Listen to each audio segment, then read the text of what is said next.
APJ Abdul Kalam का जन्म 15 अक्टूबर 1931 का तमिलनाडु के रामेश्वरम में तमिल मुस्लिम परिवार में हुआ था। अब्दुल कलाम का पूरा नाम अबुल पाकिर जैनुलाब्दीन अब्दुल कलाम है। अब्दुल कलाम एक साधारण परिवार में जन्मे थे। उनके पिता नाव चलाया करते थे। उनकी आर्थिक स्थिति भी काफ़ी कमज़ोर थी। अब्दुल कलाम अपने 7 भाई बहनों में सबसे छोटे थे।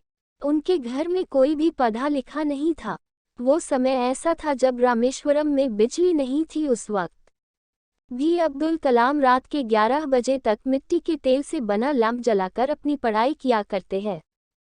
अपने स्कूल के दिनों में अब्दुल कलाम अखबार बांटने का काम भी करते थे। अखबार बेचकर वो जो भी पैसे कमाते थे उसे वो अपनी पढ़ाई और अपने पिता की मदद करने में लगा देते थे।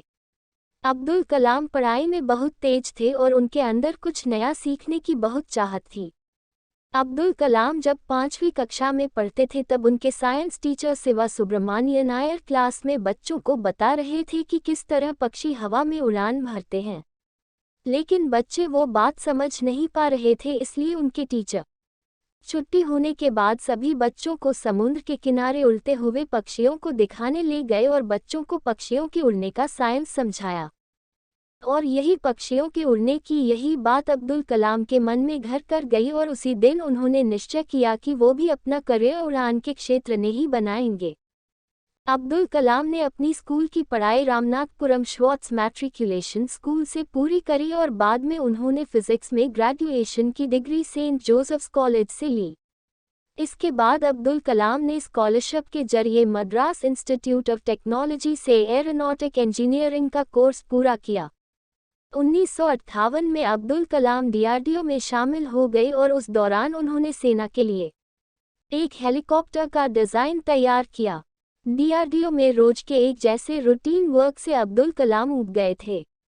1962 में वे भारतीय अंतरिक्ष अनुसंधान संगठन इसरो से जुड़ गए।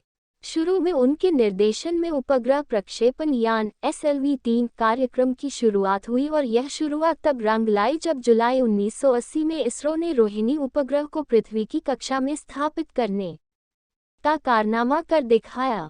कलाम ने भारत को रक्षा के क्षेत्र में आत्मनिर्भर बनाने के लिए रक्षा मंत्री के तत्कालीन वैज्ञानिक सलाहकार डॉक्टर VS अरुणाचलम के मार्गदर्शन में integrated guided missile development programme की शुरुआत की। इस योजना के अंतर्गत भारत ने त्रिशूल, पृथ्वी, आकाश, नाग, अग्नि और ब्रह्मोस जैसी मिसाइलें विकसित की और इंडिया को विकसित देशों की कतार में लाकर खड़ा कर दिया। डॉक्टर कलाम ने जुलाई 1992 से लेकर दिसंबर 1999 तक रक्षा मंत्री के विज्ञान सलाहकार तथा डीआरडीओ के सचिव के रूप में भी अपनी सेवाएं प्रदान की।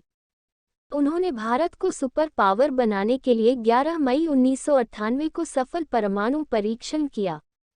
इस प्रकार भारत ने परमाणु हथियार के निर्माण की दिशा में एक महत्वपूर्ण सफलता अर्जित की। डॉक्टर कलाम नवंबर 1999 में भारत सरकार के प्रमुख वैज्ञानिक सलाहकार रहे।